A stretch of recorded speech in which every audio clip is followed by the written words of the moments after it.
Nakakatakam, nakakagutom. Kaya samahan nyo ako for today's video at tayo ay magluluto. Ito yung lutuin mo sa crab para isang kalderong kanin taob sa iyong pamilya. For today's video guys, ayan meron ako ditong konting crab. Ayan, pinakuluan ko lang siya sa tubig, no? And then nilagyan ko lang yan ng asin and then paminta para at least kahit papano may lasa. And then pagkatapos ko siya pakuluan, of course, luto na yung aking crab. Nilipat ko na yan sa aking lagayan, isa-isa. Syempre hindi pwede sabay-sabay, mahirap pag sabay-sabayin. Char, sana all. 'Di ba? And then nagayat ako nitong maraming garlic kasi nga ang lulutuin ko for today's video is butter garlic crab. So kung makikita nyo, sobrang taba. Maraming taba. Ayan po ang nakaka-high blood. Oh my gosh. Ito yung kakainin ko for today's video. Kaya samahan nyo ako. So ayan po at nag-prepare na ako dito ng mainit na kawali. Nilagyan ko lang ng yan ng konting mantika para at least yung butter natin ay hindi masunog. And then nilagay ko na yung aking garlic dyan habang buo pa yung aking butter para at least hindi siya nga masunog, di ba?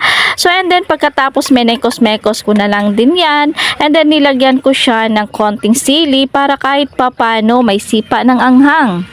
And then pagkatapos ay nilagyan ko rin siya ng oyster sauce para pampalasa. Wala na akong ibang nilagay, oyster sauce, asin, asukal at saka paminta. Yun lang ang nilagay ko dito sa aking niluto. Pero alam nyo ba guys, pati kamay nyo kainin nyo. Char.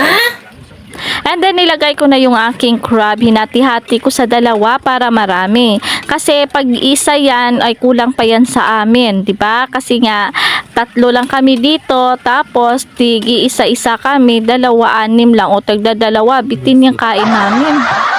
So kung makikita nyo, diba, napaka-creamy ng kanyang sabaw kasi nga maraming butter akong nilagay. So minekos-mekos ko lang yan and then hinintay ko lang for a minute and then at ready na at tayo ay kakain na. Okay, let's eat na mga kalabi. Malabi, Mami Jen. So ayan po lang for today's video is a crab. Ayan. And then of course, meron din kaming ditong sabaw ng, ayan, mainit, mulo. Ayan.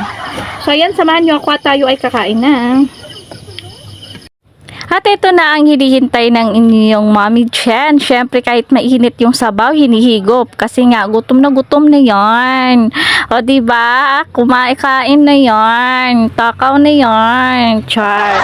Yan ang mga sinasabi ng mga taong gusto nilang kainin yung kinakain ko. Pero kaso nga lang, malayo sila. So hanggang dito na lang muna tayo guys. Thank you again for watching. This is your Mommy Chen saying bye.